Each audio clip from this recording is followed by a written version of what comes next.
শেষ কহে একদিন সব শেষ হবে, এই আরম্ভ বৃথা তব অহংকার তবে। আরম্ভ কহিল ভাই যেথা শেষ হয়, সেইখানে পুনরায় আরম্ভ উদয়। আজ 22শে শ্রাবণ, রবীন্দ্রনাথের প্রয়াণ দিবস।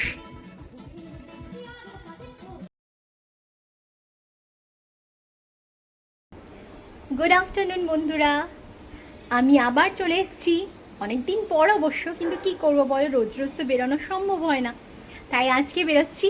আবার আমরা তিনজনে বেরোচ্ছি টুক করে, ভাবলাম যে একটু ঘুরে আসি গঙ্গাবক্ষে। তো গঙ্গাবক্ষে ভ্রমণ করব আজকে। তোমরা কিন্তু আমাদের সাথে অবশ্যই থাকবে, তোমরা না থাকলে ঠিক জমে না, তাই না? তো আমরা একসাথে থাকবো, তবেই তো জমে ক্ষীর হবে। তো চলে আসো, দেখো কেমন লাগে আমাদেরকে অবশ্যই জানিও, ঠিক আছে? চলো আমরা তাহলে এবার টুকটুক করে বেরিয়ে পড়ি গঙ্গাবক্ষে ভ্রমণের জন্য। এই যে রাজীব একটু এগিয়ে গেছে, আর আমি আর আমার ছেলে এখন বেরোবো। দুজনে মিলে এবার পায়ে পায়ে একটু একটু করে এগিয়ে যাই। গেটটা খোলো। আজকে কিন্তু বৃষ্টি রোদ, এই বৃষ্টি এই রোদ, মানে ব্যাপারটা পুরো অন্যরকম। প্রথমে তো ভাবলাম যে কি করে যাব, এত বৃষ্টি হচ্ছে, আবার দেখো মেঘলা হয়ে গেল। এই কড়া রোদ, এই আমার মেঘলা। যাক, বেরিয়েই পড়লাম। আমরা চলে এসেছি এবার আমাদের ভালোবাসা স্টেশন, প্রাণের স্টেশন হৃদয়পুরে। আর কিছু সময়ের মধ্যেই আমাদের ট্রেন ঢুকবে। দেখুন স্টেশন চত্বরটা কি সুন্দর ফাঁকা, আর আজকে বৃষ্টি মেঘলা ওয়েদার বলে অনেক লোক সংখ্যাই কম। এত সুন্দর একটা মনোরম আবহাওয়ায় বেরিয়ে পড়লে বেশ ভালোই লাগে। তো আমরাও এবার ট্রেনে উঠে পড়লাম, আমাদের সঙ্গে আপনারাও চলুন।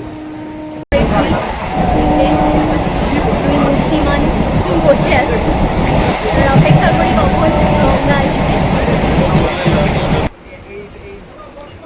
একের পর এক স্টেশন আসছে, পাশ থেকে ট্রেন চলে যাচ্ছে, কি সুন্দর লাগছে না? এখনও আমি সেই শৈশবের মতন ট্রেনের ছবি তুলি। পথে যেতে যেতে গঙ্গা পড়ছে, এই বাগবাজার ঘাট, অপূর্ব লাগে এই জায়গাটা। আমি যতবার আসি চক্র রেলে করে এই পথে, ততবারই এই দৃশ্য দেখতে আমার খুবই ভালো লাগে। জানি না এখনকার শিশুরা, তারা আমাদের মতো করে এখন আর ভাবে না। তারা এভাবে ট্রেন চলতে চলতে চারিপাশটা দেখে নেওয়া, সেই আবেগ ওদের মধ্যে এখন আর নেই। ওরা কিছুটা মোবাইলের মধ্যেই নিজেদেরকে এতটাই ব্যস্ত রেখেছে যে অন্য দৃশ্য আর দেখার সময় নেই। আমরা বিবাদীবাগ স্টেশনে নেমে পড়েছি, এবার আমরা এগিয়ে যাচ্ছি। আমাদের ট্রেন আমাদেরকে রেখে চলে গেল।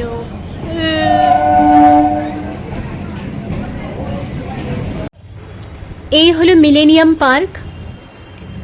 আমরা আজকে এই পার্কের মধ্যে থেকে ঘুরতে ঘুরতেই পৌঁছে যাব গঙ্গাবক্ষে ভ্রমণের জন্য সেই লঞ্চে। চলুন আমরা পায়ে পায়ে এগিয়ে যাই। অনেকবার মিলেনিয়াম পার্কে এসেছি, তবুও বরাবরের মতো এবারেও আমাদের একই রকম অনুভূতি হচ্ছে, কিন্তু এই মেঘলা দিনে একটু বেশি হয়তো ভালো লাগছে। দূরে দেখা যাচ্ছে হুগলি সেতু, আমাদের দ্বিতীয় হুগলি সেতু। পরিবেশটা অত্যন্ত মনোরম, প্রচুর মানুষ এখানে অবসর যাপনের জন্য আসে। বিকেলবেলাটা বেশ ভালো লাগে, ভালোই কাটে। দূরে কি সুন্দর তাল গাছের সারি। যারা আশেপাশে থাকে তারা অনেকেই এখানে বিকেলবেলা একটু বসে গল্পগুজব করে। জায়গাটি কিন্তু খুবই সুন্দর।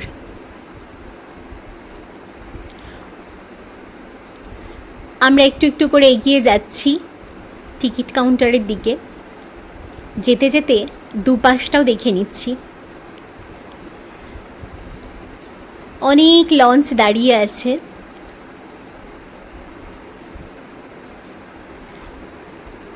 সবসময় গঙ্গাতে আসলে আমার খুবই ভালো লাগে, পরিবেশটা একটু অন্যরকম লাগে, মনটাও খুব ভালো লাগে। কি সুন্দর পাখি ঘুরে বেড়াচ্ছে। আর আজকে যেহেতু একটু মেঘলা ওয়েদার বলে লোক সংখ্যাটা অনেক কম এই পার্কে।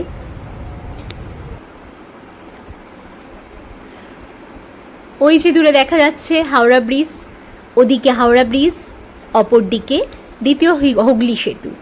বেশ ব্যাপারটা অন্যরকম। প্রত্যেকে প্রত্যেকের মতো করে সময় কাটাচ্ছে।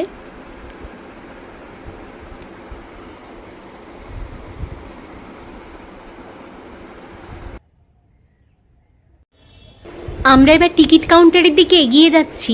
যেতে যেতে আপনাদেরকে জানিয়ে দিই যে সোম থেকে রবি প্রত্যেক দিনই কিন্তু এই টিকিট কাউন্টার খোলা থাকে।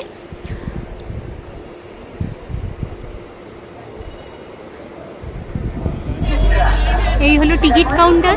এখান থেকে গঙ্গাবক্ষে ভ্রমণের জন্য টিকিট কাটা হয়।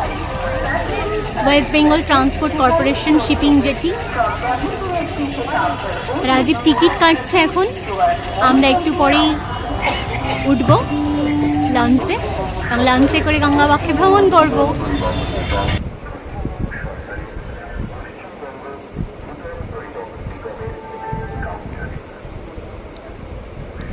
আজকে প্রচুর ভিড় হয়েছে, কিন্তু তুলনামূলকভাবে অনেকটাই কম অন্যান্য দিনের থেকে। কিন্তু আমরা একটুখানি ভুল করে ফেলেছি, আমাদেরকে লাস্টে গিয়ে দাঁড়াতে হবে। আমরা অনেক আগেই এসেছি, কিন্তু দাঁড়াতে দেরি হয়ে গেছে, আমরা জানতাম না।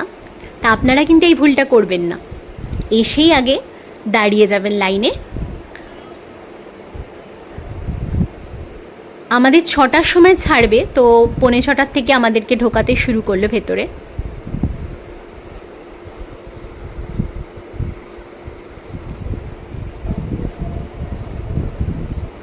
ভেতরে কিন্তু খাবার অ্যালাউ আছে নিয়ে যাওয়া। আপনারা চাইলে জল, কিছু খাবার সঙ্গে নিয়ে যেতেই পারেন। আপনাদেরকে জানিয়ে দিই, এই গঙ্গাবক্ষে ভ্রমণের জন্য টিকিটের মূল্য 170 টাকা। রবিবার এবং শনিবার এই দুটো দিন দুটো স্লটে লঞ্চ ছাড়ে, একটা 5টা থেকে আর একটা 6:30 থেকে। বাকি সোম থেকে শুক্র একটাই স্লট, 6টার সময় লঞ্চ ছাড়ে।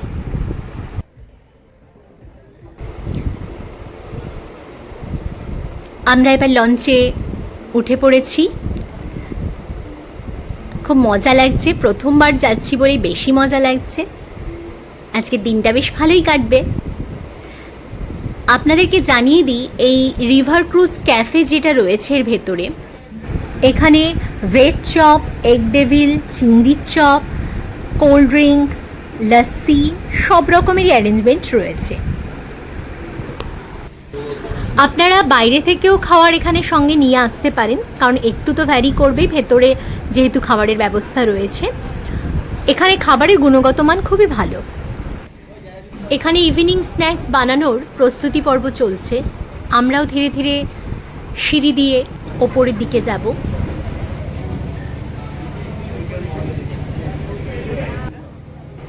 চলুন, আমাদের গঙ্গাবক্ষে ভ্রমণ প্রায় শুরু হয়ে গেছে।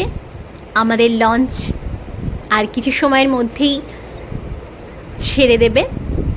এখন আমাদের কিছুক্ষণ এখানে লঞ্চটি দাঁড়িয়ে আছে, কারণ গান বাজনা চলছে ওপরে, খুব ভালো মজা হচ্ছে, খুব আনন্দ হচ্ছে। একটু অন্যরকম পরিবেশ, বেশ ভালোই লাগছে, একটা অভিনব অভিজ্ঞতা। প্রথমেই ওপরে গান বাজনা হচ্ছে, রবীন্দ্রসঙ্গীত দিয়ে শুরু হলো। ওই যে আরও কাছে চলে এসেছে হুগলি সেতু।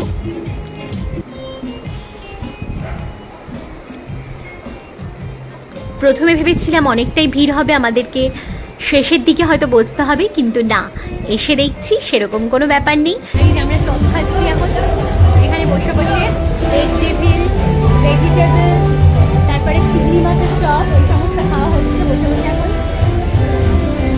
এখনো ছাড়েনি, তারপরে আমরা বসে বসে, আর তার সাথে ভিউ আছে, মাউন্টেন ভিউ রয়েছে, সব কিছু নিয়ে করা হচ্ছে।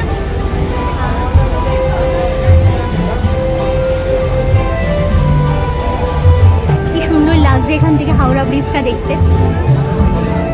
এখন ওপরে সুন্দর মিউজিক বাজছে, খুব সুন্দর লাগছে। সন্ধ্যেবেলা সুন্দর সুন্দর গান বাজছে। এখন আমাদের লঞ্চটা চলা শুরু করেনি, একটু পরে হয়তো স্টার্ট হবে। এখন সবাই ইভিনিং স্ন্যাক্স খাচ্ছে। এটা একটা অভিনব অভিজ্ঞতা অ্যাকচুয়ালি, কারণ এর আগে আমি কখনো আসিনি। আমার খুব ইচ্ছা ছিল যে এই গঙ্গাবক্ষে ভ্রমণ করব, কিন্তু হয়ে ওঠেনি। তো বলে যে, কথায় বলে যে সময় না হলে কোনো কিছুই হয় না। তো হয়তো এখন আমাদের সময় হয়েছে, তাই আমরা আসতে পেরেছি। তাও আজকে এই বৃষ্টির মরশুমে, বৃষ্টির দিনে তাও মিস করিনি, চলে এসেছি। আর আমি ভীষণ পজিটিভ, আমি একদম নেগেটিভ কিছু ভালোবাসি না। তো সবাই বলছিল বৃষ্টি, আজকে এই বর্ষার মধ্যে যাচ্ছিস, আমার বন্ধুরাও বলছিল, কিন্তু আমি ভেবেছি না, ঠিক ওয়েদার ঠিক হয়ে যাবে। যেহেতু আমি বি পজিটিভ, তো আমার সেই কারণেই হয়তো পজিটিভিটিটা এত বেশি। কি দারুণ লাগছে দেখুন, সন্ধ্যের আকাশ আস্তে আস্তে বিকেল থেকে সন্ধ্যের দিকে যাচ্ছে। এক একটা লঞ্চ এগিয়ে আসছে।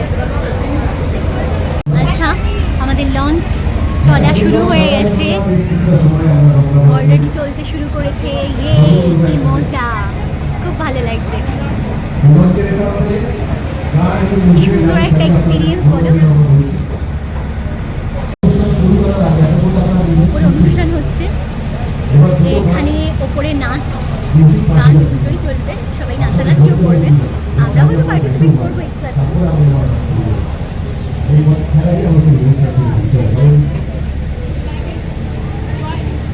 ওই যে আমার ছেলে মাউন্টেন ভিউ খাচ্ছে।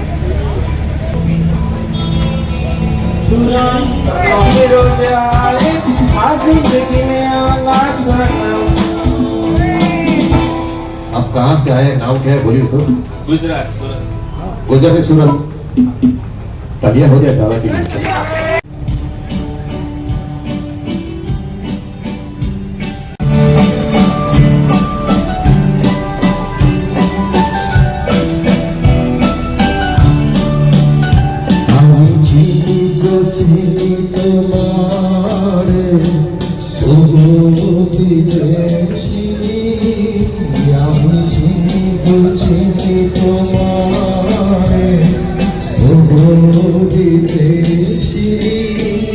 তুমি থাকো সিন্ধু পারে, তুমি থাকো সিন্ধু পারে,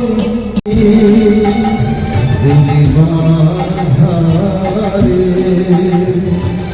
ও বিদেশী, আমি চিনি তোমারে ও বিদেশী, তুমি থাকো সিন্ধু পারে।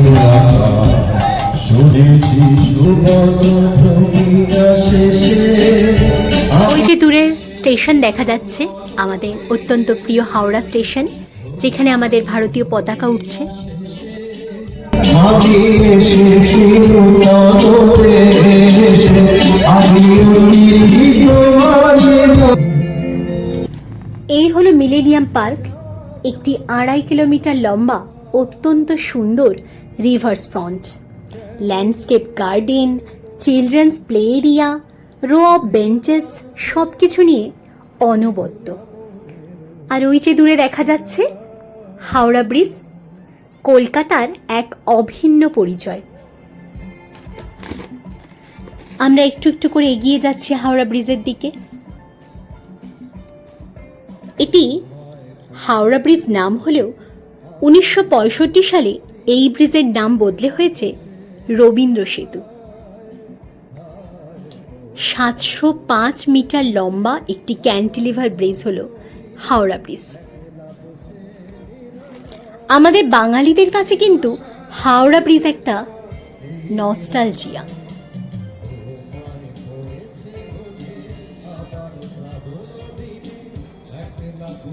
কি অপূর্ব লাগছে, নীল আকাশ, তার ছাওয়া জলের উপর পড়ে আরো সুন্দর।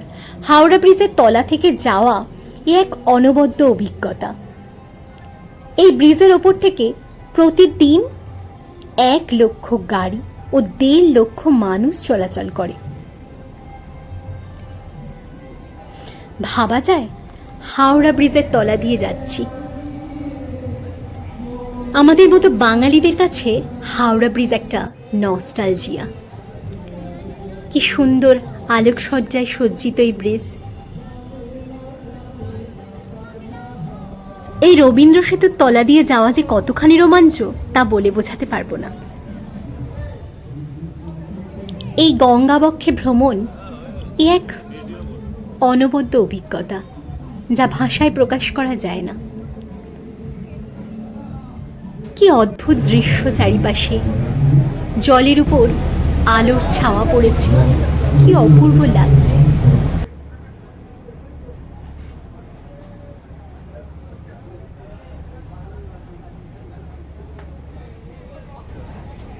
ওই যে দূরে দেখা যাচ্ছে, ওটি হলো নিমতলা বার্নিংঘাট, কলকাতার সবচেয়ে পুরাতন বার্নিংঘাট।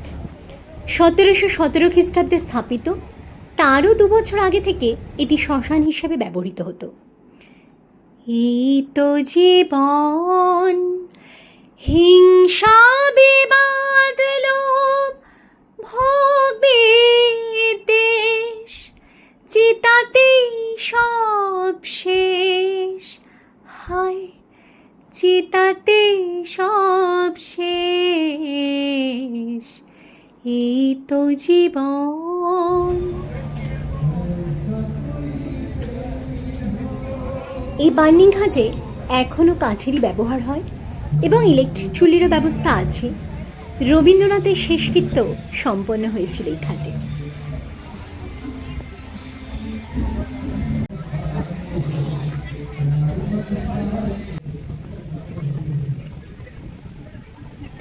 আমার ছেলের একটি চেয়ারে বসে পোষাচ্ছে না, তাই 5টি চেয়ার একত্রিত করে তার উপর বসে গঙ্গার দৃশ্য উপভোগ করছে। কি সুন্দর জল তরঙ্গ বলুন তো। এই ঢেউয়ের মধ্যে থেকেই আমাদের লঞ্চ আস্তে আস্তে করে এগিয়ে চলেছে।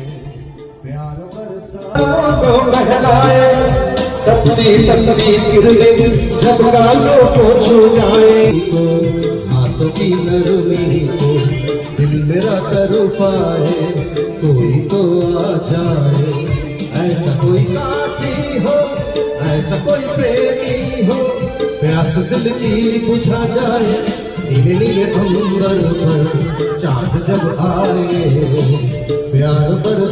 আহা, ব্যাকগ্রাউন্ডে কি সুন্দর একটা গান বাজছে, অপূর্ব অপূর্ব। এখনো সবার নাচ কিন্তু চলছে, কেউ কিন্তু থেমে নেই। যারা তখনও নাচছিল তারা এখনো নাচছে। কি এনার্জি লেভেল!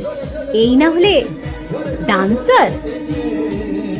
তার সঙ্গে সঙ্গতে রয়েছে নানান রকম যন্ত্রপাতি, অনেক মিউজিশিয়ান। বেশ জমে উঠেছে বলুন।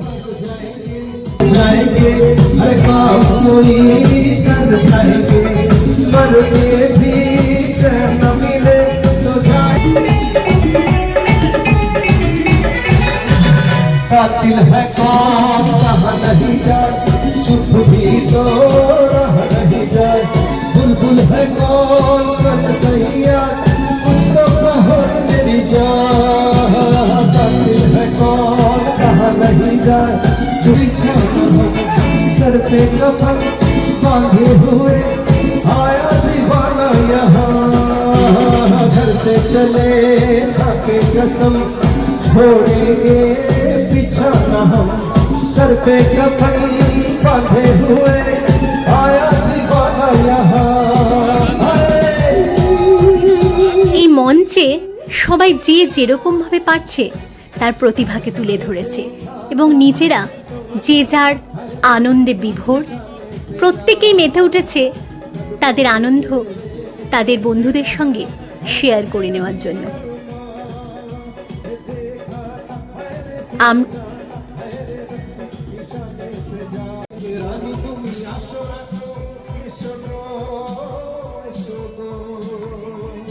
একেই বলে জীবনের প্রতিটা মুহূর্তকে উপভোগ করে নেওয়া। দেখুন, এই দুটি মানুষ এত সুন্দরভাবে আনন্দ উপভোগ করছে, সে আর ভাষায় প্রকাশ করার নয়। আর আমরা দুজনে মেতে উঠেছি, কিন্তু আমরাও কিন্তু বাদ যাইনি। আমি রাজীব দুজনে মিলেই আমার ছেলের হাতের ক্যামেরায় বন্দী হয়ে গেছি। তাই জন্যই তো আপনারা দেখতে পাচ্ছেন। আমার ছেলে নাচে অংশগ্রহণ না করলেও আমাদের দুজনকে কিন্তু বাদ দেয়নি, বলল তোমরা দুজন নাচো, আমি তোমাদেরকে ভিডিও করে দিচ্ছি। তাই আমরাও প্রাণ খুলে একদম মাতাল হয়ে নাচছি। সবার সঙ্গে তালে তাল মিলিয়ে আমরাও মেতে উঠেছি। এটাই তো জীবন, তাই না বলুন? এই জীবন কি সবসময় পাওয়া যায়? এই মুহূর্তগুলো সবসময় আসবে না। তাই যখন যে মুহূর্ত পাবেন সেই মুহূর্তটাকেই আনন্দ করে নিতে হবে, উপভোগ করে নিতে হবে। কে বলতে পারে এই মুহূর্তগুলো হয়তো আর নাও পাওয়া যেতে পারে।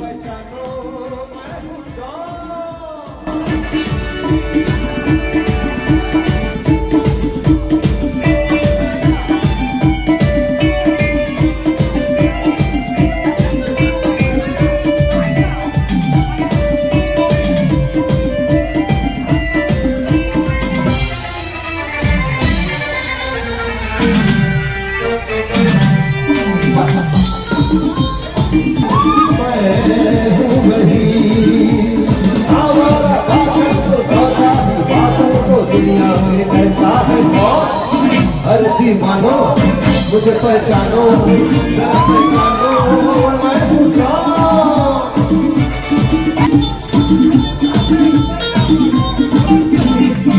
अरे मैंने भी बदला है क्या रंग बातों ही बातों में, तुम जानो ना, तुम जानो ना। मैंने भी देखा है क्या ख्वाब है मेरी आंखों में, तुम जानो ना, तुम जानो ना। चेहरे पे चेहरा है, पर्दे पे पर्दा है, दुनिया में समझा है कौन। हर दीवानो मुझे पहचानो, कहाँ से आया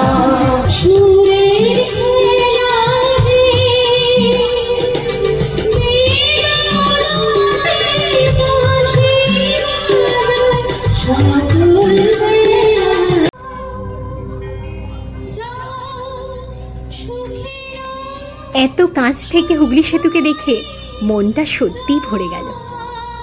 কি অপরূপ দৃশ্য! মনে হচ্ছে যেন সুতো দিয়ে দিয়ে কেউ ডিজাইন করে দিয়েছে। তার মধ্যে আলোকসজ্জা এই রূপই বদলে দিয়েছে। আমাদের এবার আস্তে আস্তে সময় শেষের দিকে, মনটা কিন্তু ভারাক্রান্ত। আর কি করা যাবে? 1 ঘন্টার জায়গায় 2 ঘন্টা তো আর হবে না। ঠিক আছে, কোনো অসুবিধা নেই, এভাবেই জীবন চলতে থাকুক। যেটুকু আনন্দ পাওয়া যায় সেটুকুই চেটেপুটে অনুভব করা যাবে। সেটুকু চেটেপুটে নিতে আমরা কিন্তু একটুও পিছিয়ে নেই।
যে দূরে দেখা যাচ্ছে রামকৃষ্ণপুর ঘাট, ওটা হাওড়ার মধ্যে পড়ে। দুটি ঘাটে গঙ্গা আরতি হয়। একটি হলো এই রামকৃষ্ণপুর ঘাট, এটি অত্যন্ত প্রাচীন। এই স্থানে অনেক আগে থেকেই গঙ্গা আরতি হয়। আরেকটা ঘাট রয়েছে আমাদের প্রিন্সেপ ঘাট, বাবুঘাট, যেখানে 6টার থেকে গঙ্গা আরতি হয়। আমাদের লঞ্চ যখন 6টার সময় ছাড়ে তখন আস্তে আস্তে এই ঘাটে এসে পৌঁছায় এবং আমরা এই আরতি দর্শন করতে পারি। অপূর্ব সুন্দর।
আমাদের গঙ্গাবক্ষে ভ্রমণ এখানেই শেষ হলো। এবার আমাদের সবার যার যার বাড়ি ফিরে যাওয়ার পালা। তাই আমরা একটু একটু করে লঞ্চ থেকে বেরিয়ে যাচ্ছি সবাই।